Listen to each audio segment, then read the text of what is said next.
Bonjour à tous et bienvenue à EduConcept par enfant. Je m'appelle Fideline. Je suis éducatrice diplômée depuis près de 16 ans au Canada.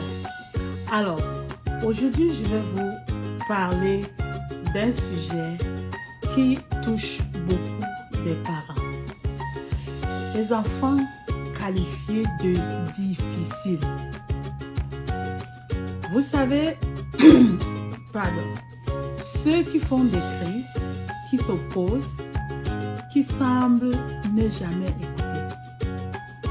Et très souvent, on entend autour de soi dire « il est mal élevé » ou « c'est la faute des parents qui ne savent pas poser des limites ». Mais est-ce vraiment simple de le faire? Non. Un enfant difficile n'est pas forcément mal élevé. Derrière ces comportements, il y a souvent bien plus qu'une simple question d'éducation. Alors, allons-y ensemble pour comprendre ça. Sans tarder, nous allons à la partie 1, autant pour moi. Qu'est-ce qu'un enfant difficile? D'abord, remettons les choses en place.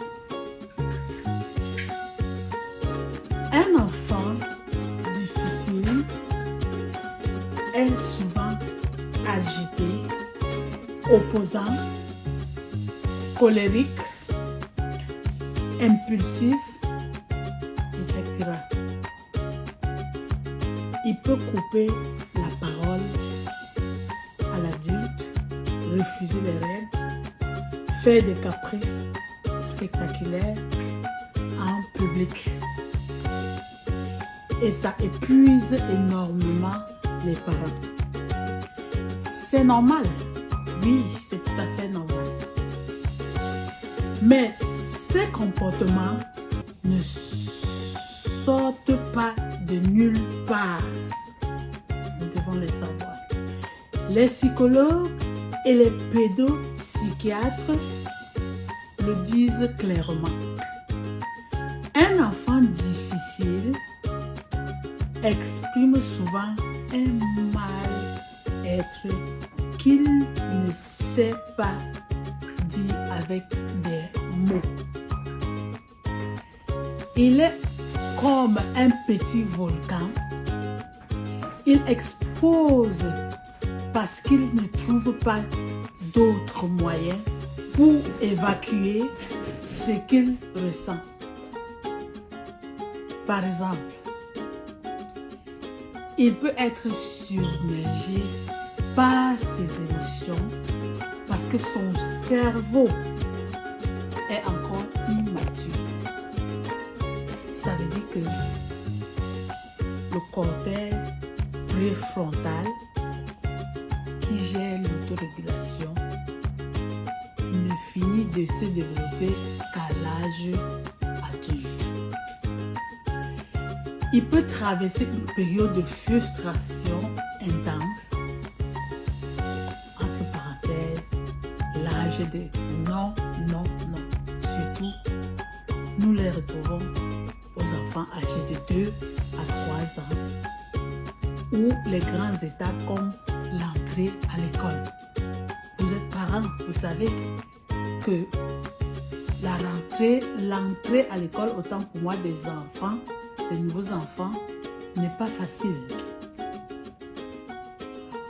Ou il y a parfois des facteurs plus profonds qui sont l'anxiété, l'hypersensibilité, le trouble comme le TDAH ou encore un événement, une naissance d'un frère ou d'une sœur dans la maison. comprenez ce que ça veut dire? Ça veut dire que cet enfant devient jaloux. Il pense que peut-être son petit frère qui est né ou sa petite soeur qui est née va prendre sa place. Et il affiche des nouveaux comportements. L'enfant ne fait pas exprès d'être insupportable. Il y a quelque chose, il a quelque chose, autant pour moi, à nous dire. Mais il n'a pas encore les outils pour le faire calmement. Alors la partie 2, c'est pourquoi on accuse vite les parents. Pourquoi ce sont les parents qui sont vite accusés. Alors, dans notre société, on a tendance à pointer du doigt les parents. C'est facile à dire quand on n'est pas dans la même situation. Mais les experts en psychologie de l'enfant, comme Isabelle Roscan ou les équipes de Yapaka en Belgique, insistent que les parents ne sont pas responsables à 100% de ces enfants difficiles-là, bien sûr. Certains enfants sont simplement plus intenses de nature. On comprend bien. Ils naissent avec un tempérament plus réactif, plus sensible que d'autres enfants. Ah oui. Dire qu'un enfant difficile est mal élevé, c'est souvent injuste et culpabilisant. Ça ajoute de la souffrance aux parents qui font déjà leur mieux. Et c'est vrai. Et ça passe à côté du vrai message. Et ce vrai message, c'est cet enfant a besoin d'aide. On oublie que l'enfant a besoin d'aide, de compréhension et non de jugement. Alors, la partie 3, c'est que faire concrètement en tant que parent. Alors, comment accompagner un enfant difficile sans le cataloguer comme un mal élevé? Point d'interrogation. Alors, le petit 1, on peut dire, écoutez derrière le comportement. Quand il fait une crise, demandez-vous ou encore posez-vous ces questions. Qu'est-ce qu'il essaie de dire? Est-il fatigué? Est-il frustré? A-t-il faim? Alors, le deuxième petit point, c'est valider ses émotions. Dites ceci: je vois que tu es très en colère. C'est dur quand on ne peut pas avoir ce qu'on veut. Ça ne veut pas dire que vous, en tant que parent, vous allez céder facilement, mais reconnaître ce que votre enfant vit.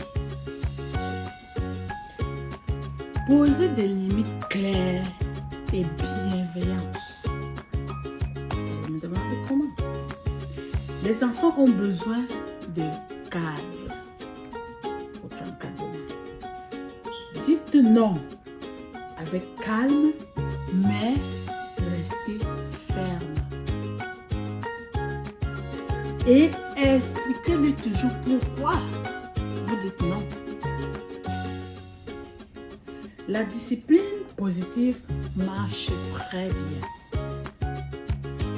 On guide sans punir excessivement. Alors, le petit 4, c'est chercher du soutien. Parlez-en à un pédiatre, à un psychologue ou à un coach parental. Parfois, faites comme un diagnostic de la TDAH qui aide énormément à adapter l'accompagnement. Alors, le 5e petit point, c'est prenez soin de vous. Être parent d'un enfant intense est épuisant. Accordez-vous des pauses. Parlez-en à d'autres parents qui vivent la même chose, car vous n'êtes pas seul. En conclusion, nous devons savoir qu'un enfant difficile n'est pas un enfant mal élevé. Non, non. Il est souvent un enfant qui souffre et qui appelle à l'aide en sa manière. En changeant notre regard, on peut transformer ces moments difficiles en opportunités de connexion plus forte. Si vous vivez ça, soyez doux avec vous-même et avec votre enfant. Oui, très important. Vous faites déjà un super travail en cherchant à comprendre votre enfant.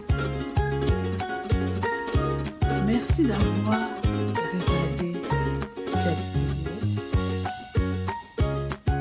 Si cette vidéo vous interpelle, si ça vous a révélé certaines difficultés entre vous et votre enfant, alors likez, commentez, écrivez même votre expérience et abonnez-vous pour plus de contenu sur la parentalité, autant pour moi, bienveillante. Prenez soin de vous. Bye bye.